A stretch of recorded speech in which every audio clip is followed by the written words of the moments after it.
चलिए तो आज की कहानी करेंगे सेमीकंडक्टर इलेक्ट्रॉनिक्स में, और आज का ये क्लास पूरे चैप्टर का बेस है।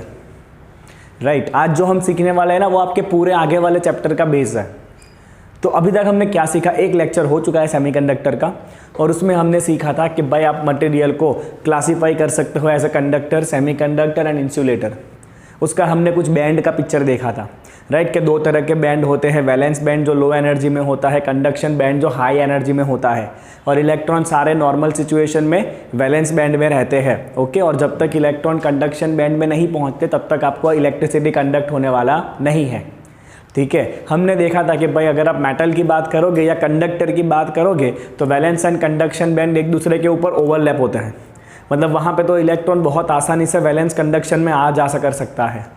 ठीक है, अगर आप इंसुलेटर की बात करोगे तो valence band and conduction band का एनर्जी गैप बहुत बड़ा था, 3 इलेक्ट्रॉन वोल्ट से बड़ा एनर्जी गैप था। इलेक्ट्रॉन को कभी उतना एनर्जी मिलेगा ही नहीं कि वो वैलेंस में से कंडक्शन में जा सके। राइट, और इसके बीच में आता है सेमीकंडक्टर, जिसका वैलेंस और कंडक्शन का एनर्जी गैप 3 इलेक्ट्रॉन वोल्ट से कम होता है। राइट, और इलेक्ट्रॉन को थोड़ा बहुत एनर्जी मिलेगा तो वो वैलेंस बैंड से फ्री होकर कहाँ जाता है, कंडक्शन बैंड में जाता है, और आपका इलेक्ट्रिसिटी कंडक्ट होने वाला है। ठीक है, तो हमने फिर 2 टाइप के सेमीकंडक्टर देखने थे। एक था इंट्रिंसिक सेमीकंडक्टर, जो हम देख के आ चुके हैं ऑलरेडी। इंट्रिंसिक मतलब प्योर सेमीकंडक्टर, इंट्रिंसिक मतलब प्योर सेमीकंडक्टर, प्योर फॉर्म में सिलिकॉन या जर्मेनियम। राइट, ओके, और उसमें हमने देखा था भाई कि सिलिकॉन या जर्मेनियम की अगर आप बात करो तो हर एक एटम 4 एटम के साथ टेट्राहेड्रली जुड़ा होगा, जैसे डायमंड में कार्बन जुड़ता है। बराबर है, ओके, और नॉर्मली आपके सारे इलेक्ट्रॉन बॉन्ड में रहते हैं। वैलेंस वाले जितने भी इलेक्ट्रॉन हैं वो नॉर्मली बॉन्ड में रहते हैं। ओके, बट अगर थोड़ा बहुत टेम्परेचर मिला, जैसे कि रूम टेम्परेचर, तो रूम टेम्परेचर पे कुछ इलेक्ट्रॉन को उतना एनर्जी मिल जाएगा कि वो बॉन्ड में से फ्री हो जाए। ओके, और वैलेंस बैंड में से कहाँ चले जाए, कंडक्शन बैंड में चले जाए। ओके, जो इलेक्ट्रॉन बॉन्ड में से बाहर निकला उसे हम कहेंगे थर्मली जनरेटेड फ्री इलेक्ट्रॉन। क्या कहेंगे उसे हम, thermally generated free electron. Right, okay, और जहाँ से इलेक्ट्रॉन बाहर निकलेगा वहाँ क्या बन जाएगा, होल बन जाएगा। राइट, वहाँ क्या बनता है, होल पड़ जाता है वहाँ पे, और वो होल क्या कर सकता है, बाकी आने वाले इलेक्ट्रॉन को जगह दे सकता है। ठीक है, तो हमने ऐसा कहा था भाई कि इंट्रिंसिक सेमीकंडक्टर की अगर बात करोगे तो जितने इलेक्ट्रॉन फ्री होंगे उतने ही होल बनेंगे। तो इंट्रिंसिक के लिए हमने कहा था कि number of electron and number of hole दोनों डेंसिटी सेम रहता है, Ne = NH। ओके, और आपका सेमीकंडक्टर का जो टोटल करंट मिलता है इंट्रिंसिक वाले केस में, उसमें हमने लिखा था भाई total current I = IE + IH। मतलब इलेक्ट्रॉन का करंट और होल का करंट दोनों को जोड़ दो, आपको टोटल करंट मिलता है। बराबर, अब प्रॉब्लम क्या था, अभी आप नए मुद्दे पे आ जाओ। अभी तक मैंने आपको चैप्टर रिवाइज करा दिया जो हम पढ़े हैं, अब आ जाता है नए मुद्दे के ऊपर। तो अगर आप इंट्रिंसिक सेमीकंडक्टर की बात करोगे, प्योर स्टेट में सेमीकंडक्टर की, तो उसका जो कंडक्टिविटी है ना वो डिपेंड करता है टेम्परेचर के ऊपर। क्योंकि अगर आप थोड़ा सा टेम्परेचर बढ़ाओगे तो भाई साहब इलेक्ट्रॉन को एनर्जी मिलेगी, इलेक्ट्रॉन बॉन्ड तोड़ के फ्री होंगे, तो जितने ज़्यादा फ्री इलेक्ट्रॉन होंगे उतना कंडक्टिविटी बढ़ेगा। मतलब इंट्रिंसिक सेमीकंडक्टर का जो कंडक्टिविटी है ना वो टेम्परेचर पे डिपेंड करता है। और आप नॉर्मली रूम टेम्परेचर पे अगर उस सेमीकंडक्टर को रखोगे ना तो उसका कंडक्टिविटी बहुत कम होता है, 10⁻⁻8 ओम × मीटर। अब भाई अगर इतना कम उसका कंडक्टिविटी है तो फिर सेमीकंडक्टर का काम क्या है, it will behave as an insulator. Conductivity देखो कितना कम है। राइट, ओके, तो हम क्या करेंगे, इस इंट्रिंसिक सेमीकंडक्टर में, प्योर सेमीकंडक्टर में अपने कन्वीनियंस या अपनी रिक्वायरमेंट के हिसाब से इम्प्योरिटी डालने वाले हैं। राइट, और जैसे ही आपने उसके अंदर इम्प्योरिटी डाल दिया ना तो अब उसे हम कहते हैं extrinsic semiconductor. Right, that is also called as doped semiconductor. ठीक है, चलिए तो मैं शुरू कराता हूं आपको। That is extrinsic semiconductor.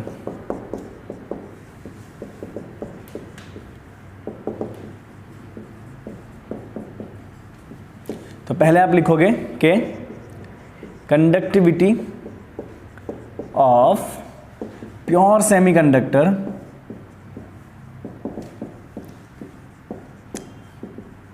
Depends on temperature, है कि नहीं, it depends on temperature. I can write which weakly increase with temperature, which increase weakly with temperature. और अगर रूम टेम्परेचर पे देखोगे तो उसका कंडक्टिविटी तो बहुत ही कम है, which is very less at room temperature, which is very less at room temperature. तो हम क्या करेंगे, हम इन सेमीकंडक्टर का कंडक्टिविटी बढ़ाने के लिए उसके अंदर इम्प्योरिटी डालने वाले हैं। Hence impurity is added in a crystal of pure semiconductor. Pure semiconductor में भाई साहब हम इम्प्योरिटी डालने वाले हैं, और बहुत ज़्यादा इम्प्योरिटी नहीं डालनी है। We will add the impurity in the concentration of ppm, parts per million. Right, मतलब अगर आपके प्योर सेमीकंडक्टर सिलिकॉन के मिलियंस ऑफ एटम है ना, तो उसके सामने इम्प्योरिटी के 2 या 5 ही एटम चाहिए, बहुत ज़्यादा इम्प्योरिटी भी नहीं डालनी है। Right, okay. In concentration of ppm, इससे क्या होगा, तो ऐसा करने से ना कंडक्टिविटी एकदम बढ़ जाएगा, which increase conductivity drastically, which increase conductivity drastically.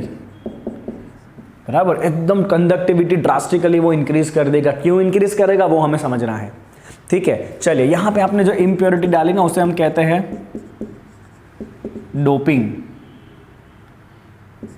क्या कहते हैं इस प्रोसेस को, हम डोपिंग कहते हैं। और डोपिंग करने के बाद जो सेमीकंडक्टर आपका बनेगा उसको हम कहते हैं डोप्ड सेमीकंडक्टर या एक्सट्रिंसिक सेमीकंडक्टर। चलो होगा क्या, तो आपको पता है प्योर सेमीकंडक्टर में सारे सिलिकॉन एक दूसरे के साथ नेटवर्क स्ट्रक्चर से जुड़े होंगे। तो ये इम्प्योरिटी के एटम क्या करेंगे, कुछ सिलिकॉन एटम को रिप्लेस करेंगे और खुद क्रिस्टल के अंदर अरेंज हो जाएंगे। ठीक है, इससे आगे क्या होना है वो हम अभी बात करेंगे। ओके, तो यहाँ पे क्या होगा, impurity atom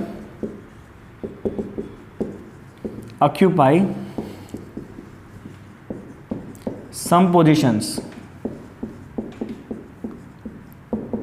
in a crystal।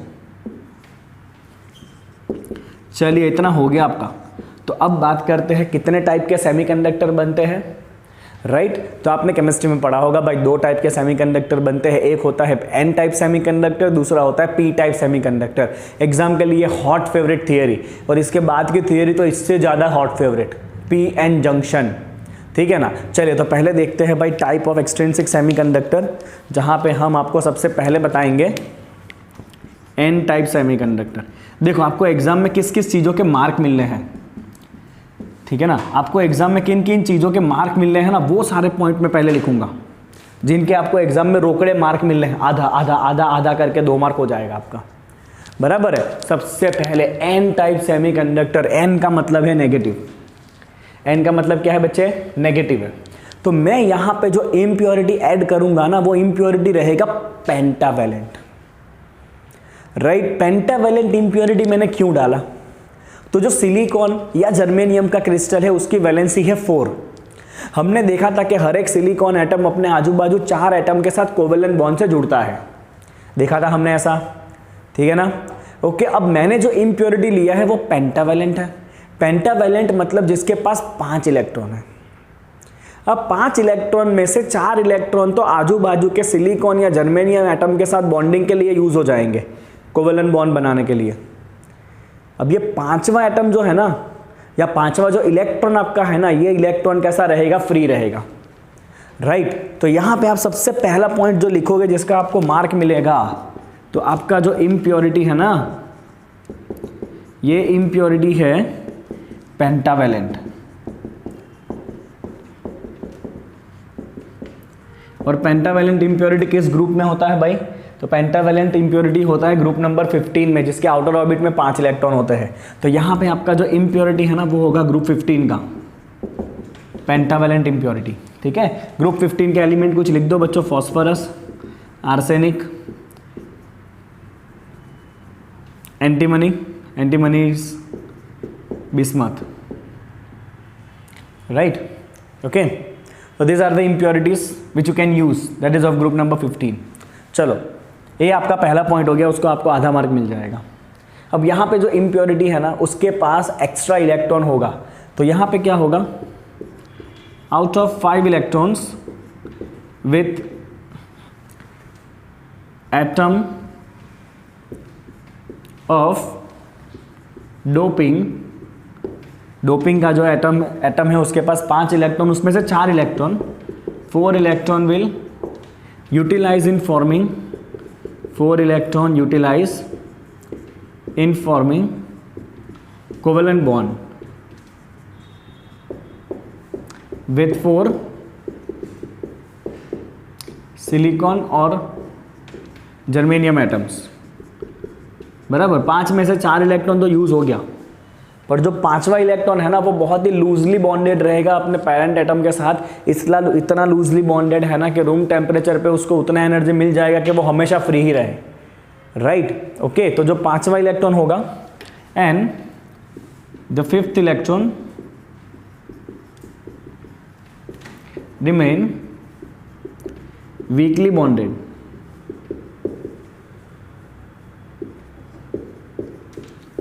to parent atom, weakly bonded to parent atom, which can be easily ionized, which can be easily ionized and made free।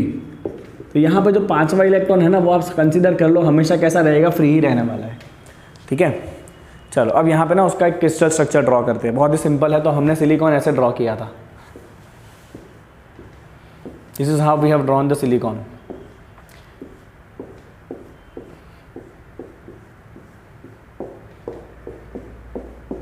मैंने कहा था जिनको कुछ नहीं आता एग्जाम में वो इसमें मस्त टाइम पास करते हैं, ठीक है ना। ओके, तो ये सारे जो भी ब्लैक है ना वो सारे सिलिकॉन या जर्मेनियम है, ठीक है। अब हमें पता है कि भाई ये सारे आपके कोवेलेंट बॉन्ड है बीच में, राइट, और सारे कोवेलेंट बॉन्ड में ना एक एक इलेक्ट्रॉन होता है, तो मतलब 2 इलेक्ट्रॉन से एक बॉन्ड बनता है, लाइक दैट। ओके, तो ये सारे क्या है भाई, इलेक्ट्रॉन्स हैं, और अभी सारे के सारे इलेक्ट्रॉन बॉन्ड में है, बंधे हुए हैं भाई सारे इलेक्ट्रॉन। और हमें पता है कि जब कोई भी इलेक्ट्रॉन फ्री होगा तो वो अपनी जगह पे होल प्रोड्यूस करेगा, है कि नहीं। जब भी कोई भी इलेक्ट्रॉन फ्री होगा तो वो क्या करेगा, अपनी जगह पे होल प्रोड्यूस करने वाला है, ठीक है। अब हमें क्या करना है, इसके अंदर इम्प्योरिटी डालनी है। सपोज मान लो मैंने इसके अंदर फॉस्फोरस का इम्प्योरिटी डाल दिया। कौन सा इम्प्योरिटी डाल दिया, फॉस्फोरस का, दैट इज पेंटावेलेंट। तो मैंने एक ब्लू कलर का एटम ऐड किया, दैट इज ऑफ फॉस्फोरस। बराबर, फॉस्फोरस क्या करेगा, कोई भी एक एटम को क्रिस्टल में से रिप्लेस करेगा। तो मान लेते हैं फॉस्फोरस ने इस एटम को रिप्लेस किया, इसकी जगह आ गया फॉस्फोरस। बराबर, अब यहाँ से सिलिकॉन गया या जर्मेनियम गया तो वो अपने 4 इलेक्ट्रॉन को लेके जाएगा साथ में, है कि नहीं। ओके, तो यहाँ से जो एटम गया, सपोज मान लो वो अपने 4 इलेक्ट्रॉन को लेके गया, चलो ये अपने 4 इलेक्ट्रॉन को लेके चला गया। बराबर, अब जो आने वाला है भाई फॉस्फोरस, उसके पास तो 5 इलेक्ट्रॉन है बिकॉज वो पेंटावेलेंट है। तो वो क्या करेगा, 5 में से 4 इलेक्ट्रॉन बॉन्डिंग में यूज़ कर लेगा। 5 में से 4 इलेक्ट्रॉन बॉन्डिंग में यूज़ कर लिया। 5वां इलेक्ट्रॉन क्या रहेगा, ऑलवेज फ्री रहेगा। ये जो 5वां इलेक्ट्रॉन है ना, ये कैसा रहेगा, फ्री इलेक्ट्रॉन रहेगा, क्योंकि ये इलेक्ट्रॉन अपने कोर के साथ बहुत ही वीकली बॉन्डेड होगा। तो अब थोड़ा सा भी एनर्जी उसको मिलेगा तो वो नॉर्मली कैसा हो जाएगा, फ्री हो जाएगा, राइट। और जब ये इलेक्ट्रॉन फ्री होगा तो कोई होल जनरेट नहीं होने वाला है, बिकॉज ये इलेक्ट्रॉन बॉन्ड में है ही नहीं, ये तो पहले से ही फ्री है। ये इलेक्ट्रॉन कैसा है भाई, पहले से ही फ्री है, वो कोई बॉन्ड में नहीं है। होल तो तभी बनता है जब इलेक्ट्रॉन बॉन्ड को तोड़ के बाहर निकले, तब वहाँ पे वो होल क्रिएट करता है, ठीक है। ओके, तो ये हमने लिखा है, बहुत ही इजीली वो इलेक्ट्रॉन निकल जाएगा। तो अगर it is the case of germanium, तो जर्मेनियम में ये जो आपका एक्स्ट्रा इलेक्ट्रॉन है ना, वो खाली 0.01 इलेक्ट्रॉन वोल्ट में ही निकल लेगा। You can write ionisation enthalpy for that free electron, enthalpy of this free electron, this is only 0.01 electron volt for germanium and 0.05 electron volt for silicon. किसके लिए, ionisation enthalpy of the free electron जो impurity में से आया है। और अगर आपको बॉन्ड में से इलेक्ट्रॉन को निकालना है ना, बॉन्ड में से अगर इलेक्ट्रॉन को निकालना है तो बहुत ज़्यादा एनर्जी चाहिए आपको। बॉन्ड में से इलेक्ट्रॉन निकालने के लिए जर्मेनियम में चाहिए आपको 0.72 electron volt. You can write here energy gap, if it is energy gap of germanium, germanium का होता है 0.72 इलेक्ट्रॉन वोल्ट और सिलिकॉन का होता है 1.1 इलेक्ट्रॉन वोल्ट। मतलब अगर आपको ये बॉन्ड वाला इलेक्ट्रॉन फ्री करवाना है ना, तो सिलिकॉन के क्रिस्टल को 1.1 इलेक्ट्रॉन वोल्ट एनर्जी चाहिए और जर्मेनियम के क्रिस्टल को 0.72 इलेक्ट्रॉन वोल्ट एनर्जी चाहिए। बट ये जो डोनर ने जो इलेक्ट्रॉन दिया है ना, ये इम्प्योरिटी ने, राइट, ये इलेक्ट्रॉन को फ्री करना बहुत आसान है, खाली इतनी एनर्जी में ही काम हो जाएगा। मतलब ये इलेक्ट्रॉन हमेशा कैसा रहेगा भाई, फ्री ही रहने वाला है, राइट। ओके, तो इतना आपने इसका क्रिस्टल समझा दिया, इसका आपको मार्क मिल गया। अब यहाँ पे जो इम्प्योरिटी का एटम है ना, उसका काम है इलेक्ट्रॉन देने का। अब देख लो, इम्प्योरिटी का एटम जो है वो एक्स्ट्रा इलेक्ट्रॉन लेके आया था, तो उसका काम है इलेक्ट्रॉन देने का। इसीलिए यहाँ पे जो इम्प्योरिटी है ना, उसको हम कहते हैं डोनर इम्प्योरिटी, बिकॉज वो इलेक्ट्रॉन देने वाला है। समझ में आ रही है आपको बात? तो यहाँ पे हम इम्प्योरिटी को कहेंगे डोनर इम्प्योरिटी। बच्चा, इम्प्योरिटी एटम्स को हम क्या कहेंगे यहाँ पे? Donor impurities. Why? Because they will donate the electron, right. तो यू कैन एज्यूम दैट कि आपका जो डोनर एटम है, राइट, वो कैसे बिहेव करेगा? तो donor atom will behave like, suppose ये आपका क्रिस्टल है, ये सारे सिलिकॉन के एटम है, बराबर। उसकी जगह पे एक फॉस्फोरस का एटम आ गया यहाँ पे, जो डोनर एटम है। और ये डोनर एटम कैसे बिहेव करेगा? खुद कैसा है? पॉजिटिव कोर है और एक इलेक्ट्रॉन वो दे रहा है, क्योंकि सिंपल सी बात है, इसके पास एक्स्ट्रा इलेक्ट्रॉन है। जब वो इलेक्ट्रॉन को जाने देगा तो खुद पॉजिटिव बनेगा ना। कोई भी इलेक्ट्रॉन को डोनेट करते हैं तो खुद क्या बनता है बच्चा? पॉजिटिव बनता है ना, सिंपल सी बात है, राइट। तो यहाँ पे इम्प्योरिटी का जो एटम है वो खुद ऐसे बिहेव करेगा जैसे खुद क्या है, वो पॉजिटिव कोर है, जिसने क्या किया है? एक फ्री इलेक्ट्रॉन को दिया है, राइट। तो एक और पॉइंट मेरा हो गया यहाँ पे, donor atom behave as positive core. Donor atom behave as positive core with free electron. This is how the donor atom is going to behave, right? इस तरह से आपका डोनर एटम यहाँ पे बिहेव करेगा, ठीक है। तो देखो मैं स्टेप बाय स्टेप जा रहा हूँ। पहले मैंने बताया कि इम्प्योरिटी कौन सा डालना है, तो एन टाइप है। एन मतलब नेगेटिव, नेगेटिव मतलब मुझे एक्स्ट्रा इलेक्ट्रॉन चाहिए, तो इसीलिए मैं इम्प्योरिटी ऐसा डालूंगा जो कि इसके पास 5 इलेक्ट्रॉन हो। तो हमने ऐड कर दिया पेंटावैलेंट इम्प्योरिटी, बराबर है, इसका मार्क मिल गया। अब पेंटावैलेंट इम्प्योरिटी करेगा क्या? तो 5 में से 4 इलेक्ट्रॉन बॉन्ड में यूज हो जाएंगे सिलिकॉन और जर्मेनियम के साथ, और 5वां इलेक्ट्रॉन कैसा रहेगा? फ्री रहेगा। That's your second point. 5वां इलेक्ट्रॉन कैसा रहेगा? फ्री रहेगा। That's a second point, very important, right. उसके बाद यहाँ पे इम्प्योरिटी का काम है इलेक्ट्रॉन देने का, इसीलिए इसको हम कहेंगे डोनर इम्प्योरिटी, राइट। और इम्प्योरिटी कुछ इस तरह से बिहेव करेगा जैसे कि वो इलेक्ट्रॉन दे के खुद पॉजिटिव कोर बन रहा है। This is how the impurity atom will behave, ठीक है। चलिए इतना फटाफट लिखिए, फिर आगे देखते हैं। इसका बैंड पिक्चर देखना है, ओके, और इसमें कौन ज़्यादा अमाउंट में रहेगा वो हमें देखना है, ठीक है। चलो फटाफट एक स्क्रीनशॉट ले लो क्विकली इसका। इतना मस्त नोट्स लिखा है मैंने, टकाटक। Take a screenshot quickly. चलो, आई होप स्क्रीनशॉट ले लिया गया है सबकी तरफ से, ओके। अब आप 3 फिंगर से भी स्क्रीनशॉट ले सकते हैं, आपको पता ही होगा मेरे से ज़्यादा तो, है ना। ऐसे 3 फिंगर को स्लाइड करो साथ में तो अपने आप स्क्रीनशॉट हो जाता है। मोस्टली सारे फ़ोन में होता है ये। ऐसे 3 फिंगर को स्लाइड करो या 2 फिंगर को स्लाइड करो तो स्क्रीनशॉट क्लिक कर लेता है, बराबर। चलो इतना आपका हो गया, आप यहाँ पे पहुँचे हो। नेक्स्ट पॉइंट देखते हैं। तो एन टाइप सेमीकंडक्टर के अंदर ये पॉइंट आपको आना ही चाहिए बच्चों। एन टाइप है मतलब number of electron density is more than number of hole density. इसके अंदर आपका इलेक्ट्रॉन डेंसिटी हमेशा कैसा रहेगा? होल से ज़्यादा रहेगा, क्योंकि इलेक्ट्रॉन के लिए आपके पास 2 सोर्स हैं। पहला सोर्स तो डोनर एटम है जो इलेक्ट्रॉन दिए ही जा रहा है। दूसरा सोर्स, जब टेम्परेचर बढ़ेगा तो ये वाले बॉन्ड भी टूटेंगे, तो वहाँ से भी फ्री इलेक्ट्रॉन निकलेंगे, यस और नो।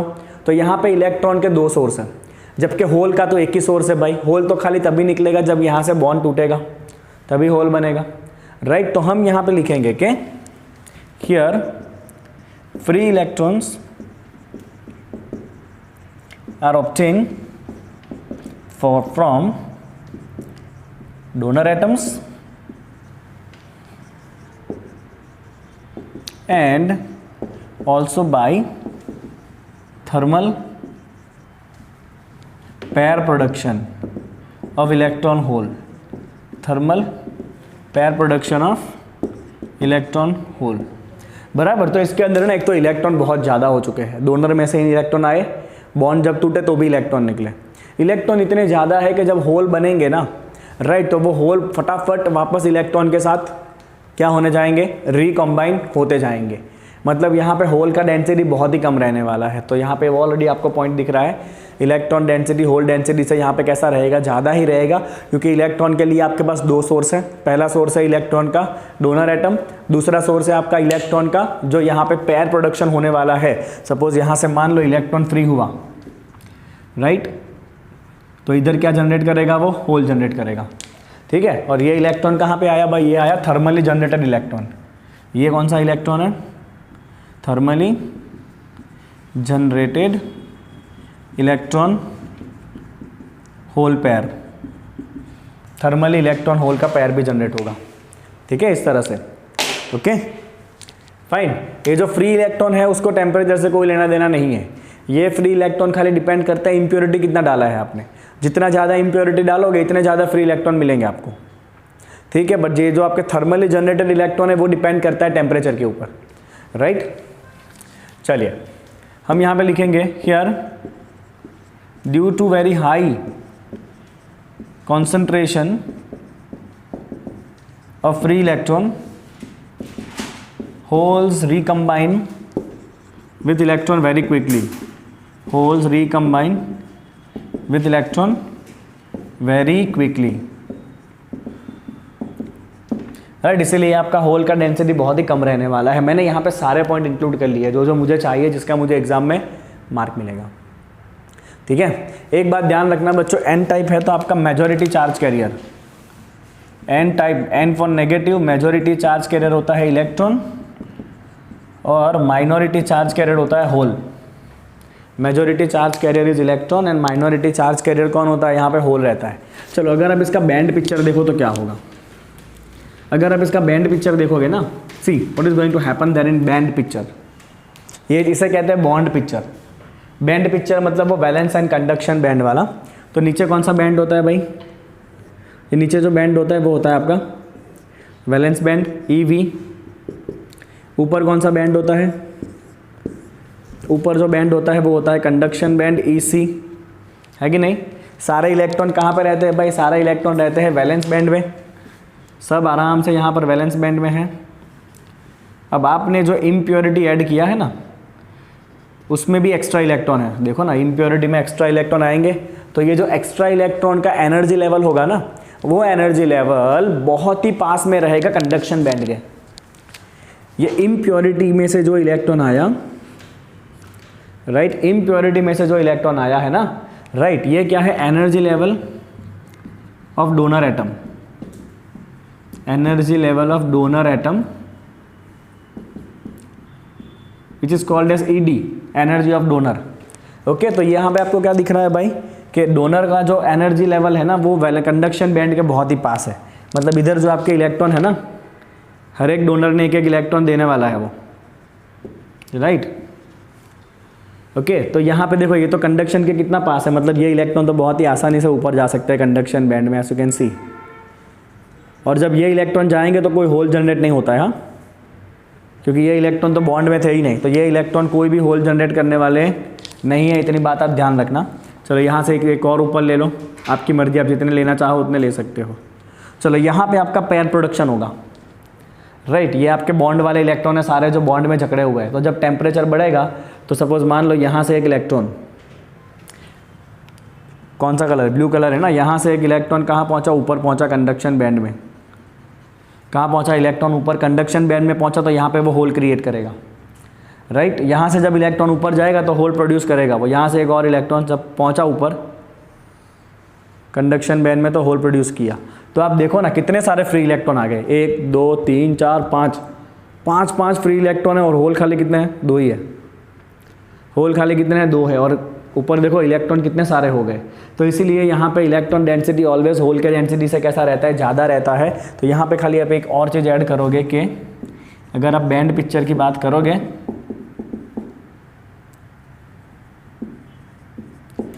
राइट, तो आप बैंड पिक्चर में ऐसा कह सकते हो कि energy level of free electron, energy level of free electron ED of donor atom is very close to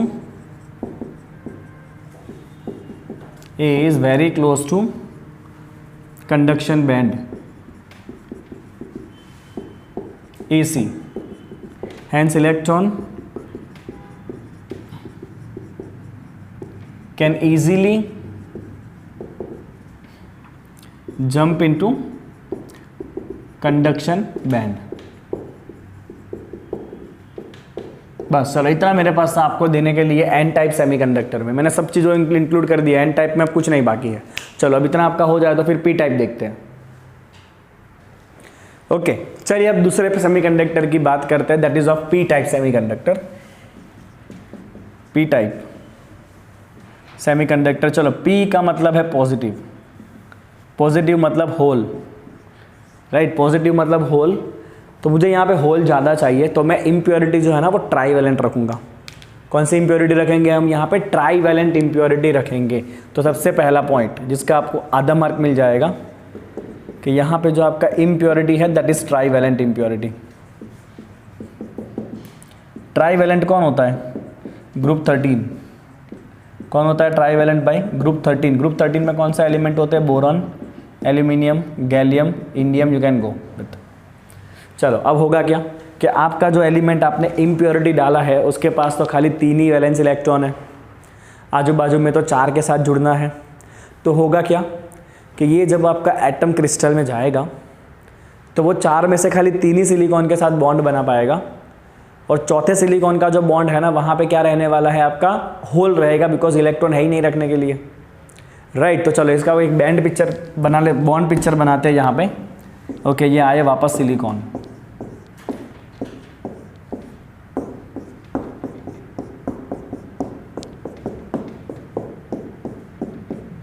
ठीक है ना। चलो ये आ गया सिलिकॉन।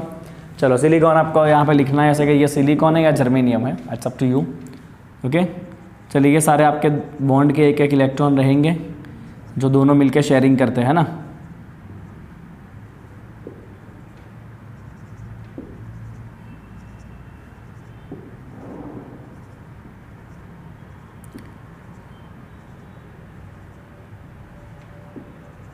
चलो ये बहुत कुछ शेयरिंग किया हुआ है यहाँ पे। ये आपका नॉर्मल क्रिस्टल है। अब हम क्या करेंगे, इस क्रिस्टल के अंदर ऐड करेंगे ट्राईवैलेंट इम्प्योरिटी। चलो मान लो बोरॉन ऐड कराया, let's say this is the boron atom. Suppose यहाँ पे सिलिकॉन बाहर निकला क्रिस्टल में से, तो वो अपने 4 इलेक्ट्रॉन को लेके चला जाएगा, ठीक है ना। ऑब्वियसली अकेला थोड़ी जाएगा, है ना। उसकी जगह पे आया बोरॉन। अब बोरॉन के पास तो 3 ही इलेक्ट्रॉन है, तो एक इलेक्ट्रॉन बोरॉन ने यहाँ पे रखा, चलो बॉन्ड बनाया, एक यहाँ पे रखा बॉन्ड बनाया, एक यहाँ पे रखा बॉन्ड बनाया। इधर ऑलवेज जगह खाली रहेगा, क्या रहेगा वहाँ पे? आपका होल खाली रहने वाला है। Are you getting this thing, right. तो यहाँ पे आपके पास कंपलसरी क्या रहेगा? होल रहने वाला है। दिस इज द होल, ए भाई, this is the hole from impurity, this is the hole of impurity. और जब आपका टेम्परेचर बढ़ेगा तो वो इलेक्ट्रॉन होल का पेयर तो प्रोड्यूस होना ही है, जो आप यहाँ पे दिखा दोगे इस तरह से लिख के, राइट। एक ब्लैक मार्कर ज़्यादा हो गया है इसलिए। सपोज यहाँ से एक इलेक्ट्रॉन फ्री हुआ, अपनी जगह पे होल क्रिएट करेगा और खुद फ्री हुआ है, इसे हम कहेंगे थर्मली जनरेटेड इलेक्ट्रॉन। क्या कहेंगे इसे हम? दिस इज कॉल्ड एज, ये क्या है आपका? Thermally generated electron hole pair. This is thermally generated electron hole pair, right. चलो इतना आपने लिख लिया। अभी इसको स्टेटमेंट के फॉर्म में लिखना पड़ेगा आपको। चलो let us right the statement of this. Will write here, okay, here when impurity atom replace silicon or germanium from the crystal, right? This impurity atom will form 3 covalent bond. It will form 3 covalent bond, leaving behind one hole, leaving behind one hole per each impurity atom, तो जितने impurity atom होंगे उतने क्या रहने वाले, whole रहने वाले। बहुत ही सिंपल है, आप अपनी लैंग्वेज में स्टेटमेंट को लिख सकते हो, कोई दिक्कत नहीं है। ठीक है, चलिए इतना आपको मार्क मिल गया। अब आगे बढ़ते हैं। यहाँ पे जो आपका इम्प्योरिटी है ना, उसको हम कहेंगे एक्सेप्टर इम्प्योरिटी, बिकॉज इसके पास होल है। होल है तो वो इलेक्ट्रॉन को एक्सेप्ट करके अपने होल में रख सकता है, है ना, सिंपल सी बात है। उसके पास एक्स्ट्रा होल है तो वो इलेक्ट्रॉन को लेके अपने होल में रख सकता है, इसीलिए यहाँ पे इम्प्योरिटी को हम कहते हैं एक्सेप्टर इम्प्योरिटी। क्या कहते हैं यहाँ पे, this impurity atom are called acceptor impurity. क्या कहेंगे इसे हम, एक्सेप्टर इम्प्योरिटी कहेंगे, right, which can accept electron and keep it in a whole.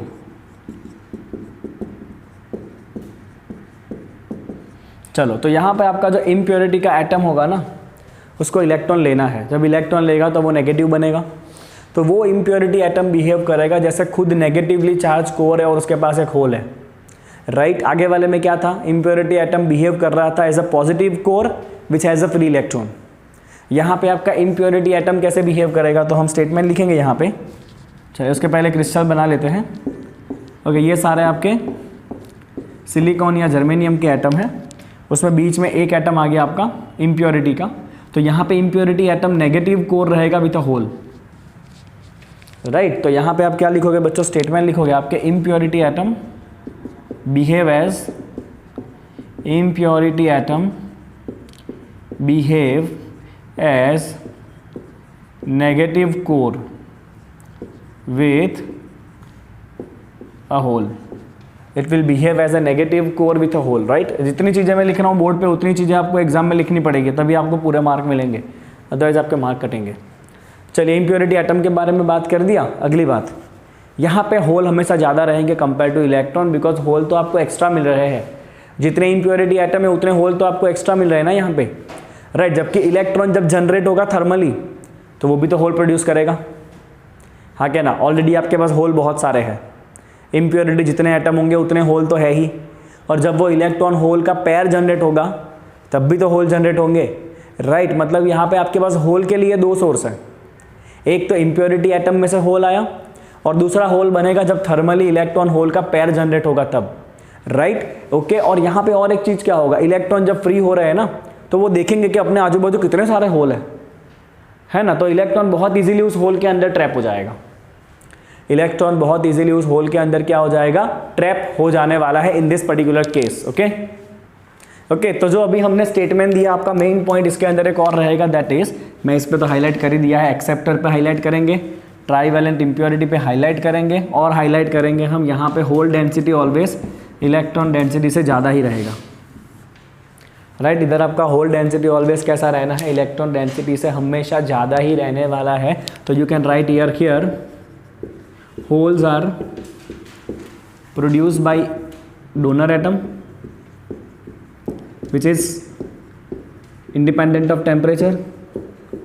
Donor नहीं यार, डोपेंट एटम, यहाँ पे तो एक्सेप्टर इम्प्योरिटी है ना, डोपेंट मतलब impurity atom which is temperature independent, right. उसको कोई मतलब नहीं है टेम्परेचर कितना है, ओके। डोनर एटम जो आपका जो डोपेंट एटम होल देगा उसको टेम्परेचर से मतलब नहीं है, उसको तो खाली मतलब है कि डोपेंट एटम है कितने, जितने ज़्यादा डोपेंट एटम होंगे उतने आपको होल मिलेंगे उतनी जगह पे, ठीक है ना।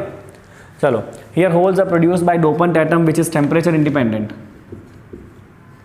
And also by thermal pair production, thermal pair production of electron and hole which is temperature dependent. और यहाँ पे और क्या होगा, ये जो फ्री इलेक्ट्रॉन है वो बहुत इजीली होल के अंदर वापस ट्रैप हो जाएंगे।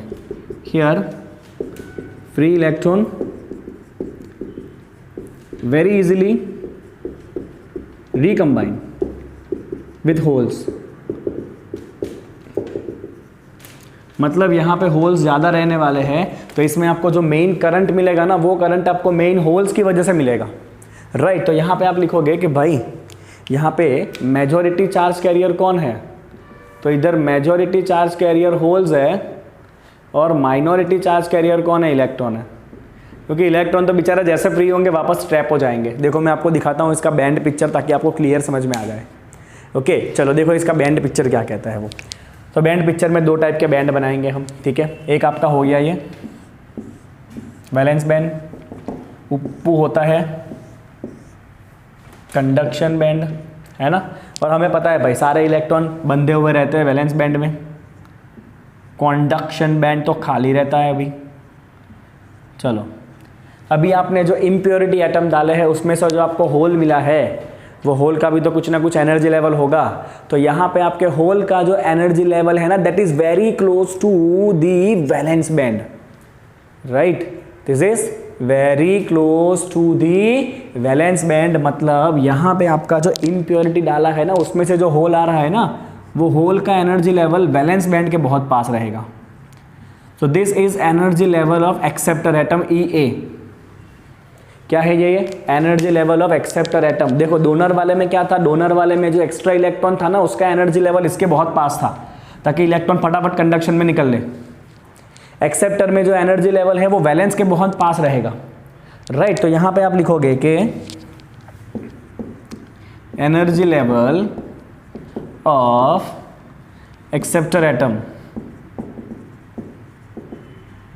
EA remain very close to the valence band. अब होगा क्या, देखो जब थर्मली इलेक्ट्रॉन जनरेट होगा ना तो क्या सीन होगा वो समझो आप। यहाँ से इलेक्ट्रॉन थर्मली फ्री हुआ, इलेक्ट्रॉन यहाँ से फ्री हुआ, इधर होल पड़ा। अब इलेक्ट्रॉन को जाना होता है कंडक्शन बैंड में, बट इलेक्ट्रॉन देखेगा बीच में एक और होल आ गया तो इलेक्ट्रॉन इधर आके ट्रैप हो जाएगा। चलो इलेक्ट्रॉन ट्रैप हो गया, ऊपर इलेक्ट्रॉन गया ही नहीं, ठीक है। सिमिलरली सपोज मान लो ये इलेक्ट्रॉन इधर से फ्री हुआ, जहाँ पे होल जनरेट किया, कोशिश कर रहा है ऊपर जाने का, बट ऊपर जाते जाते इसमें ट्रैप हो गया, वो ऊपर गया ही नहीं। कुछ ऐसे इलेक्ट्रॉन होंगे, कुछ तो इलेक्ट्रॉन ऐसे होंगे डेफिनेटली जो ऊपर तक पहुँचेंगे, तो ही तो कंडक्टिविटी मिलेगी, बराबर। ओके एक और इलेक्ट्रॉन लेते हैं, सपोज यहाँ पे एक और ऑर्बिट ले लो। चलो यहाँ से एक और इलेक्ट्रॉन फ्री हुआ, कोशिश कर रहा है भाई साहब ऊपर जाने का, पर जाते जाते जाते जाते इधर ट्रैप हो गया, इसके अंदर ट्रैप हो गया, वो ऊपर तक पहुंचा ही नहीं। तो अब देखो आपके पास फ्री इलेक्ट्रॉन कितना है, फ्री इलेक्ट्रॉन तो खाली एक ही है। फ्री इलेक्ट्रॉन वो होता है जो कंडक्शन बैंड तक पहुंचे, जो इलेक्ट्रिसिटी कंडक्ट करे। तो मैं देख पा रहा हूँ भाई यार इधर फ्री इलेक्ट्रॉन तो खाली एक ही है, और होल कितने हैं वो देखो ना, 1 2 3 4 5 5 होल है, ओके। और फ्री इलेक्ट्रॉन खाली एक, कितनी नाइंसाफी, राइट। तो यहाँ पे आपके पास होल जो है वो ऑलवेज कैसे रहेंगे, ज़्यादा रहेंगे। तो आप ऐसा भी कह सकते हो कि यहाँ पे होल जो है ना वो धीरे धीरे नीचे की तरफ जाएंगे, क्योंकि नीचे जो इलेक्ट्रॉन है वो ऊपर आएंगे, होल में भरते जाएंगे, तो होल कहाँ जाएंगे, नीचे, धीरे धीरे नीचे की तरफ जाएंगे। ऐसा ना लिखो तो भी कोई दिक्कत नहीं, ये लिखोगे ना तो चेक करने वाला ऐसे ही फिदा हो जाएगा, समझे आप। अगर ये ड्रॉ किया ना तो चेक करने वाला फिदा हो जाएगा। बैंड पिक्चर ऐसे लिखने का, ऊपर बैंड पिक्चर, हाँ चेक करने वाला खुश हो जाएगा और आजू बाजू वाले टीचर को बुलाएगा, देखो देखो इसने कितना अच्छा लिखा है, समझे। ऐसा होता है भाई, हम चेक करने जाते हैं ना पेपर, तो हमें पता है कई बार ऐसा होता है कि कुछ लोग इतना भयंकर लिखते हैं ना, और जो ऐसे पेपर आता है ना उसमें सबको मज़ा आ जाता है ना। मतलब कुछ भी लिखा होता है तो हम पढ़ते हैं सबके सामने और भी सबको मज़ा कराते हैं, इतना डेंजर लिखा होता है ना, इतना डेंजर लिखा होता है ना। मेरे पास ना आज से 3 साल पहले एक स्टूडेंट थी, जब मैं सैटेलाइट पढ़ाता था, और उसका लॉजिक बहुत सिंपल था। उसके दिमाग में ऐसा डाल दिया था किसी ने कि भाई 2 मार्क का थियरी ना तो 4 पॉइंट लिखना होता है, बराबर। तो अगर ये थियरी पूछा है कि पी टाइप सेमीकंडक्टर, तो उसका पहला पॉइंट रहेगा here the P type semiconductor is explain, ये उसका पहला पॉइंट है। फिर 2 पॉइंट में गप्पे, कुछ भी होता है, कुछ भी जो मन में आए वो। और चौथा पॉइंट होता है 10 P type semiconductor is explain, ये हो गए उसके 4 पॉइंट। उसका फिक्स था, वो हर एक थियरी में उसको ऐसा ही लिखना था, हर एक थियरी में, हाँ। और तो भी पास हो गई थी, बोलो बोर्ड में। सोचने वाली बात तो ये है कि वो पास हो गई थी बोर्ड एग्जाम में, बोलो नसीब होता है ना, कई बार नसीब जोर कर जाता है, राइट। ओके तो ये हो गया बच्चों आपका इसका बैंड पिक्चर। आप इतना लिखोगे कि भाई जो एक्सेप्टर का एनर्जी लेवल है, एक्सेप्टर के एनर्जी लेवल के जो होल्स रहते हैं वो वैलेंस बॉन्ड के बहुत ही पास है। तो जब वैलेंस में से इलेक्ट्रॉन फ्री होगा, राइट, तो वो कंडक्शन बैंड में बहुत ही रेयरली पहुंच पाएगा, वो पहले ही होल में ट्रैप हो जाएगा, राइट। तो you will always get less number of electron in the conduction band and holes are going to always remain very high, बहुत सारे आपको होल्स मिलने वाले हैं। तो यहाँ पे आपका जो मेनली करंट है वो होल की वजह से है, ना कि बिकॉज ऑफ इलेक्ट्रॉन। ये होल जनरेट हो रहे हैं, उसकी वजह से इलेक्ट्रॉन धीरे धीरे नीचे से कहाँ जा रहे हैं, ऊपर ऊपर ऊपर ऊपर होल में फंसते जा रहे हैं, राइट। तो यहाँ पे आपका जो मेनली करंट है वो होल की वजह से है, ना कि इलेक्ट्रॉन की वजह से। किस कंडक्टर में? पी टाइप सेमीकंडक्टर में। Is that clear? राइट। तो चलिए यहाँ पे हमने ना बेस तैयार कर लिया है आगे के चैप्टर का। ओके, आगे के चैप्टर का बेस यहाँ पे रेडी हो चुका है। इसके बाद का जो टॉपिक है ना वो सेमीकंडक्टर इलेक्ट्रॉनिक्स का मैं कहूँगा कि फाउंडेशन है, जिसके ऊपर सारे इलेक्ट्रॉनिक सर्किट जनरेट किए जाते हैं, and that is P N junction diode. अभी तो भाई पी अलग है, हमने पी को अलग से पढ़ा, पी टाइप सेमीकंडक्टर। एन को भी हमने अलग से पढ़ा, एन टाइप सेमीकंडक्टर। अब इन दोनों की करानी है शादी, उसे कहते हैं बर्बादी, मतलब that is called as P N junction diode. तो हम वही सीखेंगे कि पी एन जंक्शन से क्या होता है। पर चलो पहले इतना ख़त्म तो करो, फिर देखते हैं।